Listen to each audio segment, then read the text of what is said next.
Yo, what's going on, people? Back again. Hey, so hopefully you guys are tracking along with the discourse that we've been doing regarding the one divine principle and what that entails as far as consistency. Is it logical? Is it illogical?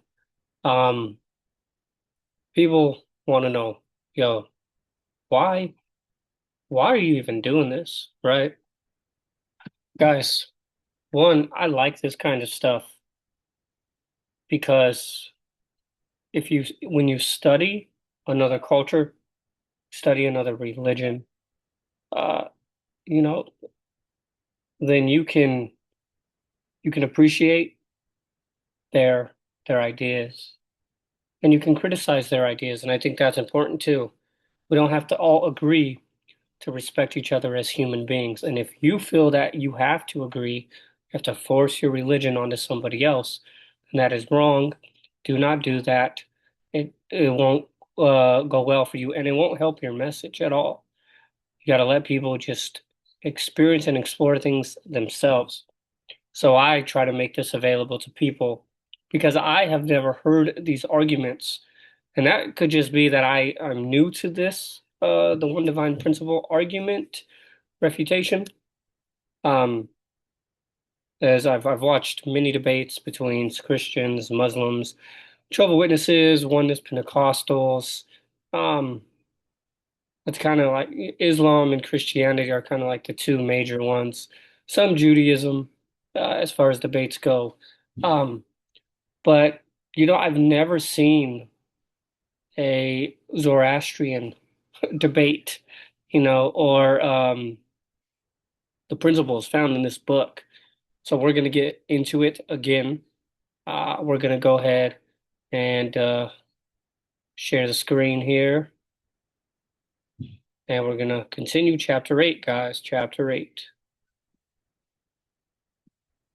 Boom. All right. Guys, tracking with me? All right, here we go. So we're in chapter 8. I'll just read it again just so we're aware.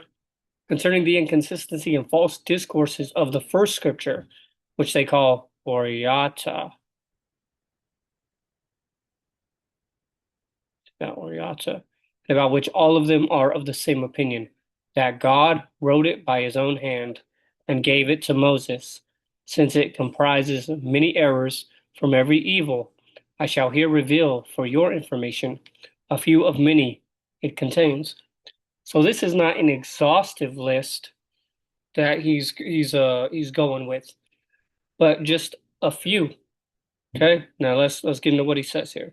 It says, in the beginning of the scripture it states. So he's saying this is their scripture, this is what it states. At the beginning were the earth where there was chaos. And he's quoting Genesis chapter 1, verse 2 there. And then it says, then God said, let, oh, I'm sorry, and darkness and black water, and the Spirit of God was gliding upon the face of that black water. And it looks like you can see here there's Persian, the Hebrew,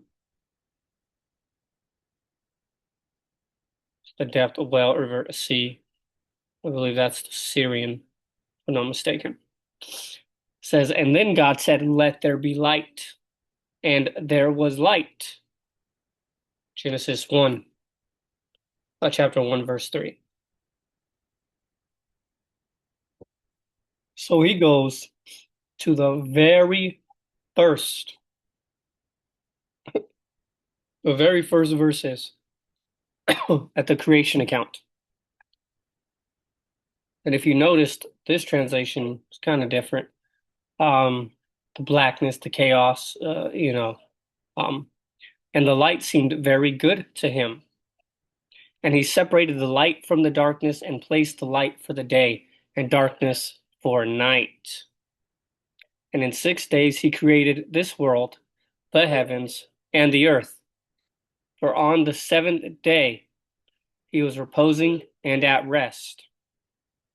8, see there, the reference there, 8, showing the different languages.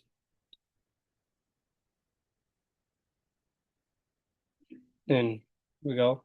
Point 14. In like manner, nowadays the Jews are at rest on the Sabbath day.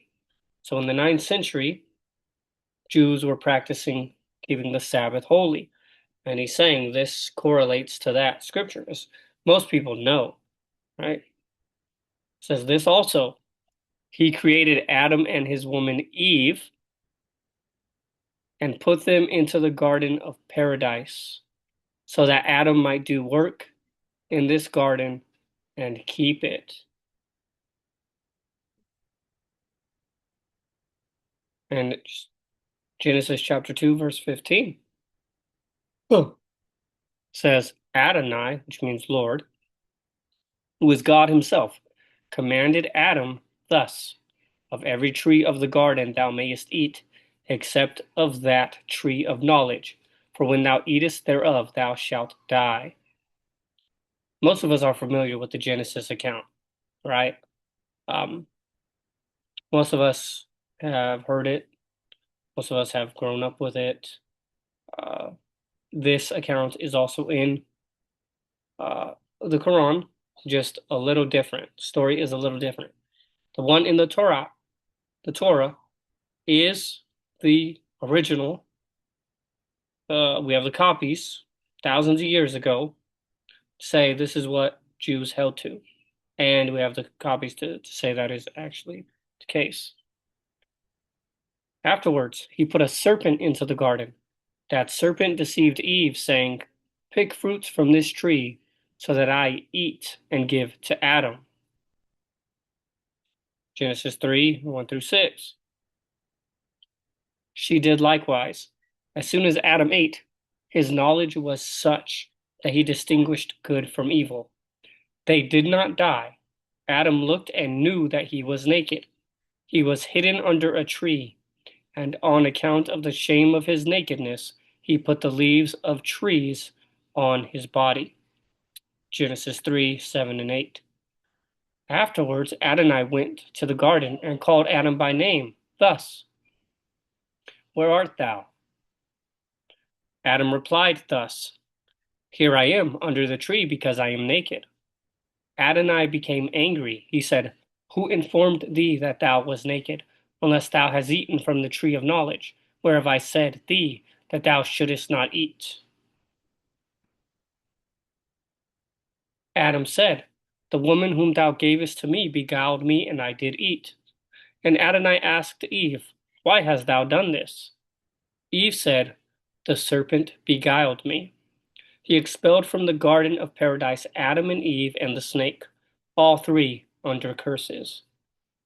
He said to Adam thus, Thy eating shall be by the outpouring of thy sweat, and the heaving of the nostrils, until the end of thy life.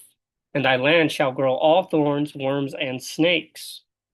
Then unto Eve he said, Thy pregnancy shall be in pain and suffering, and thy giving birth in grievous sorrow. And unto the serpent he said, Thou shalt be cursed from among the quadrupeds and beasts of the plain and mountain, and thou shalt not have feet, and thy movement shall be upon thy belly, and thy food shall be dust, and between thy offspring and the woman's there shall be such hatred and enmity that they will smite the head of thy offspring, and thy offspring will bite the heel of the offspring of woman.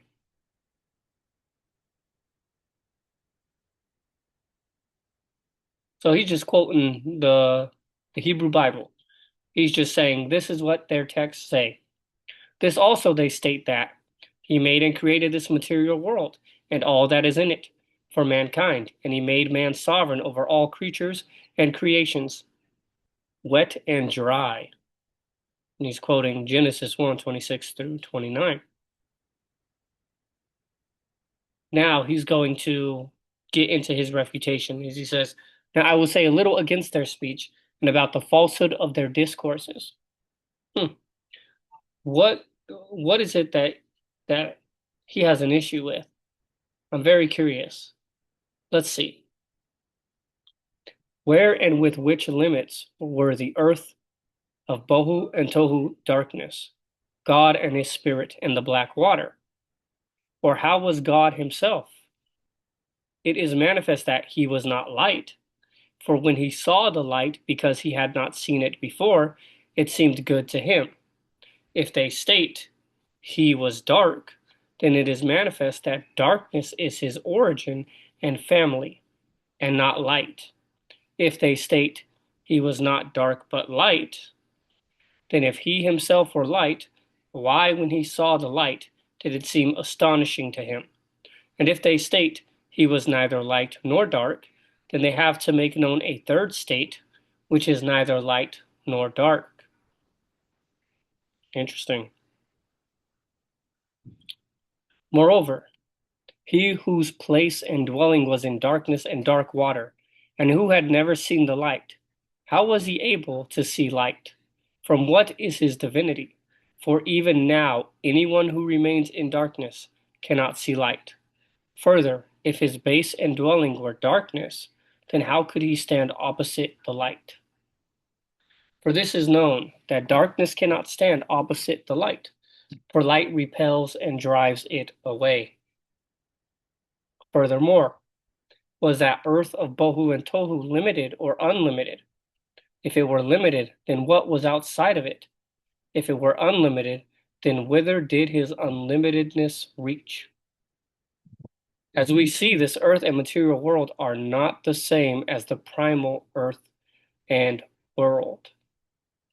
So that's his view. As to that which Adonai said, that let there be light, and it was, it is convenient to conclude that Adonai was before the existence of light. When he willed to make the light, and he commanded that it come into being, then in mind he thought, how might this light be beautiful or hideous? If the light by its qualities was found in the knowledge and thought of Adonai, then it is manifest that light was ever alike in the knowledge and mind of Adonai, and alike outside of him. For it is not possible to know and find anything unless its existence be manifest. If the light were ever, then it could not have been the creation of Adonai. So if the light was forever, if it always existed. If they say that light was not, by its qualities in his knowledge, then he besought light without knowing how it is. He was totally ignorant.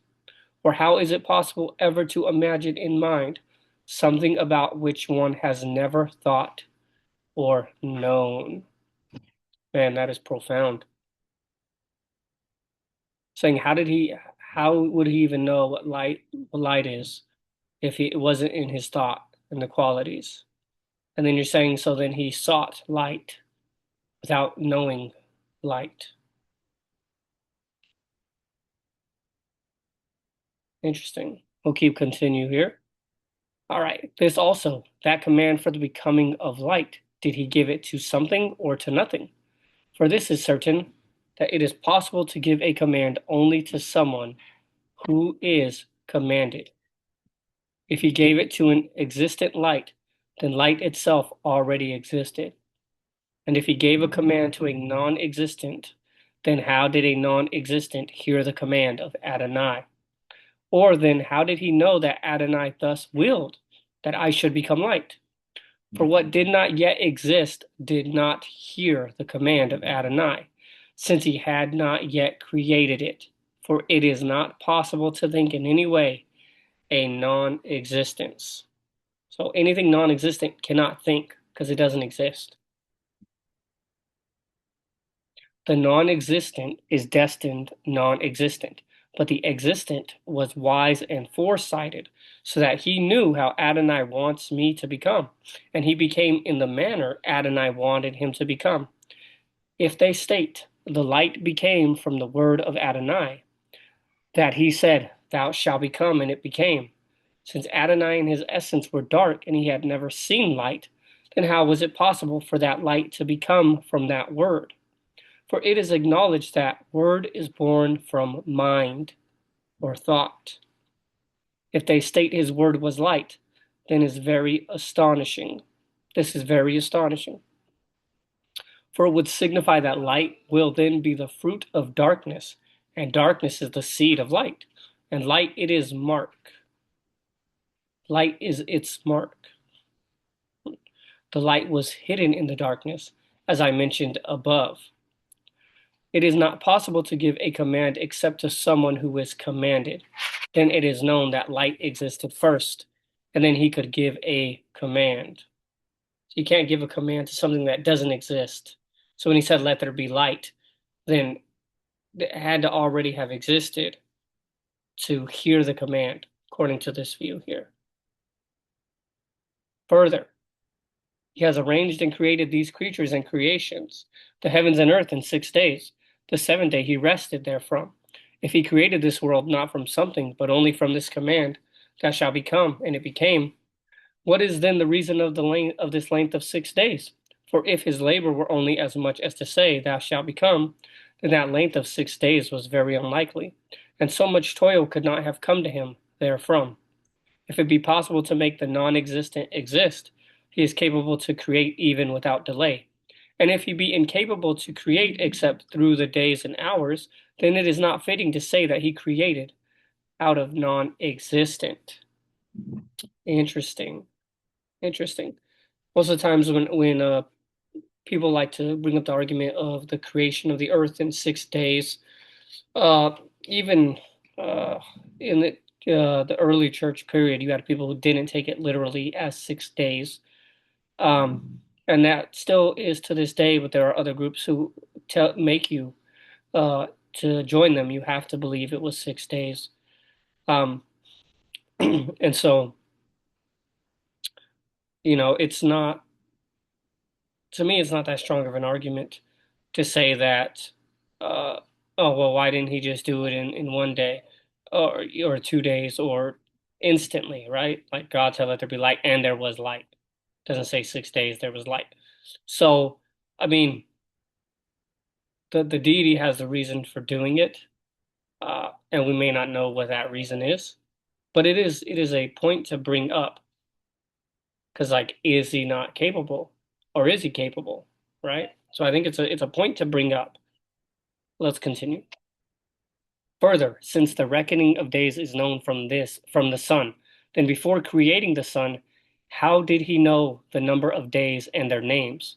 For they state, so this is what the Jews state, and this is what the Torah states.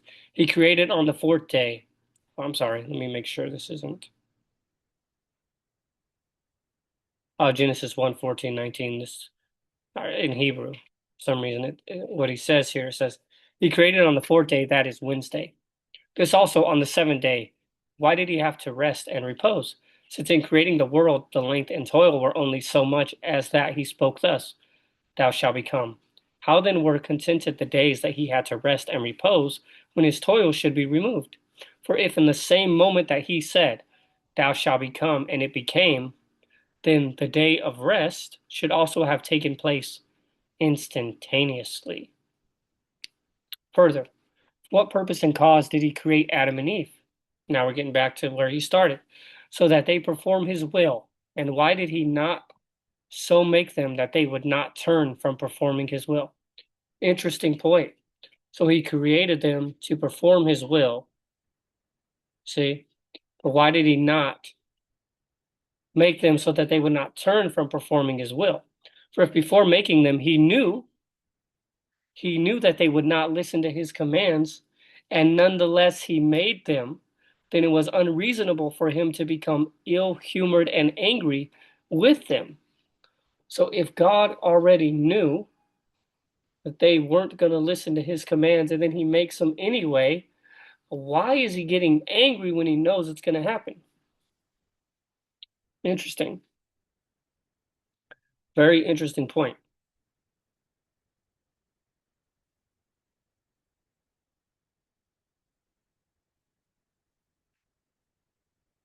Interesting.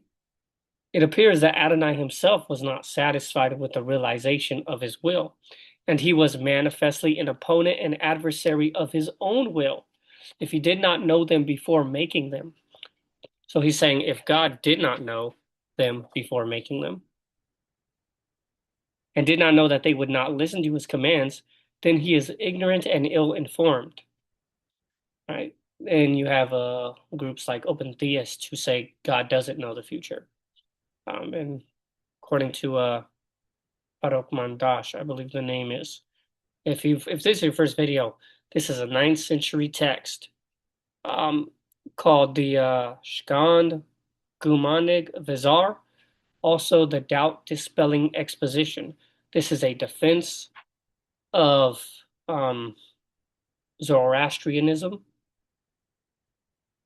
and even he has a chapter in here on against atheism, and other things. But I wanted to bring it up, and uh, you can check out the website avesta.org. I will post it in the link so you can read it for yourself as well.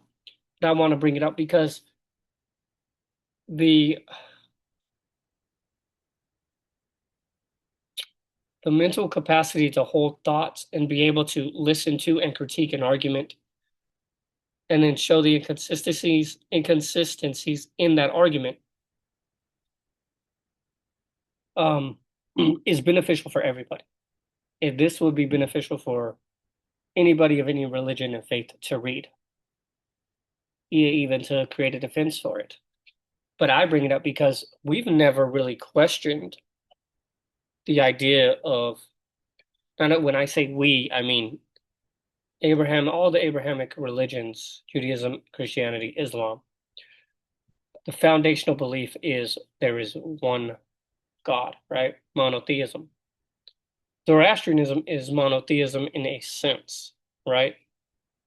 But there are those who are celestial beings that are of a different substance. So this is like a dualist principle view, and it's worth a read. It really is. Anyway, let's continue. If they state that his will itself, that God's will itself, was that they would not listen, why then did he give the command that they listen to him? Then why is not listening to his commands a sin? Listen to this. How does a horse move whom they harness to a chariot and hurry on with a whip? From these statements are manifested the signs and marks of deceivers, whose will and command are inconsistent and incompatible one to the other. Now we're getting into it. Listen to this. It says, if his will and desire were such that they shall not turn away from his will, so if God's will was that they don't turn away from his will, then nonetheless their power and desire for turning away from his will were much stronger and more predominating than his power for not turning away. If the will for their turning away from his will and the knowledge of it were his, and he gave the command for not turning away, then poor Adam, how could he not turn away? It is impossible for Adam to not turn away. He is not even worthy to be the principle of that. For by turning away from his command, he only made a command into a lie, while by not turning away are made both will and knowledge into a lie.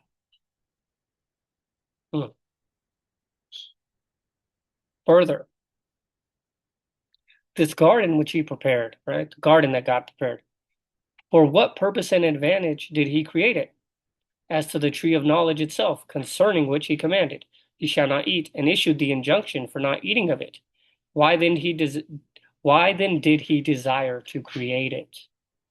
It appears from his injunction and command that he prefers more little knowledge and ignorance, and wills them more than knowledge and wisdom, and his advantage is greater from ignorance. For while they had not eaten from the tree of knowledge, they were ignorant, and neither disobedient nor mischievous unto him. But as soon as they acquired knowledge, they became disobedient. He did not care about their ignorance, but as soon as they acquired knowledge, he became ill-humored and angry, and expelled them from paradise with grievous unhappiness and pitilessness. Briefly, the cause of the birth of man's knowledge in the world is the deceit of the serpent, They also say this: all things were created for man. Wherefore it is apparent that he created the tree for man, and that he made man dominant over all creatures and creation. If that were so, why then did he injure them when they desired to eat from that tree which was theirs? Hmm.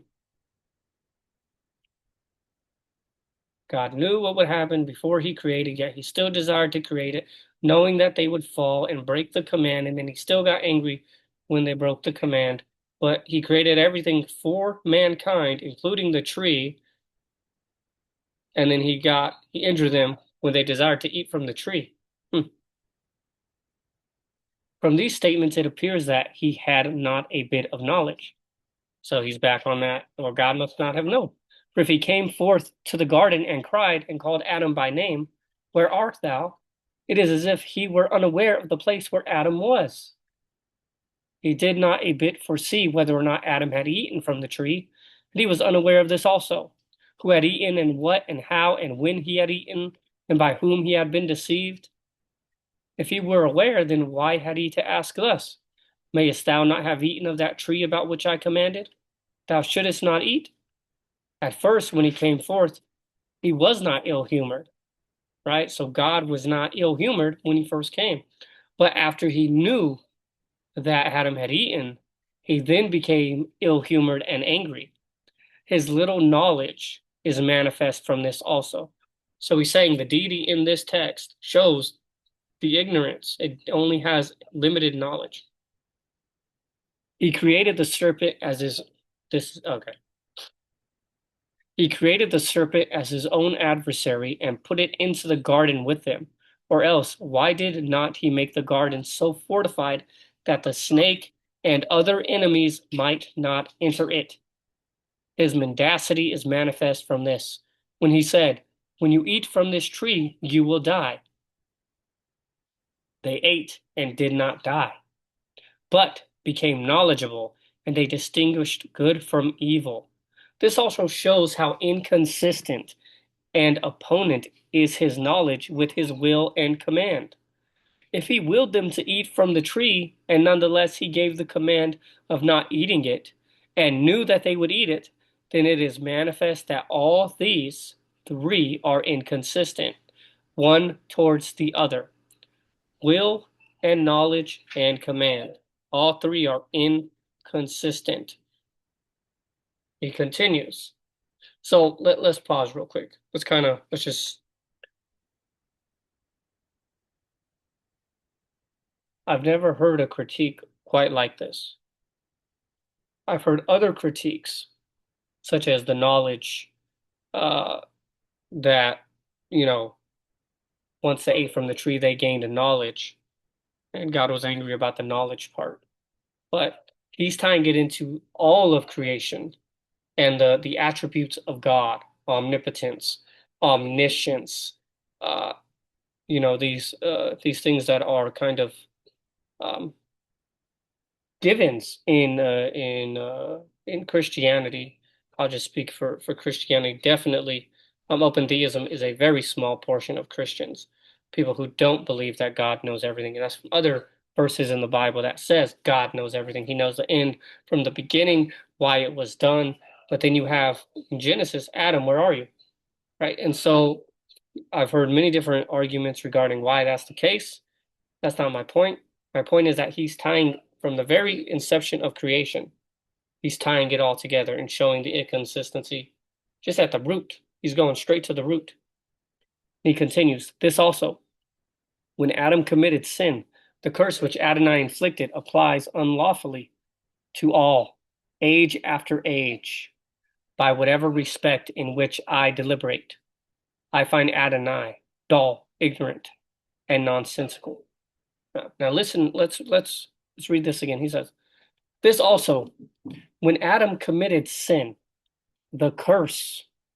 So the curse, when Adam ate the fruit, the curse Adonai inflicted applies unlawfully to all, age after age, by whatever respect in which I deliberate. He's saying, I find Adonai dull, ignorant, and nonsensical.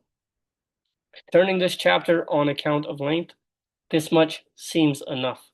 So he is like, this is enough to just to show the inconsistency. How does he know everything and then get that's what he's doing, right? Very interesting. Very interesting.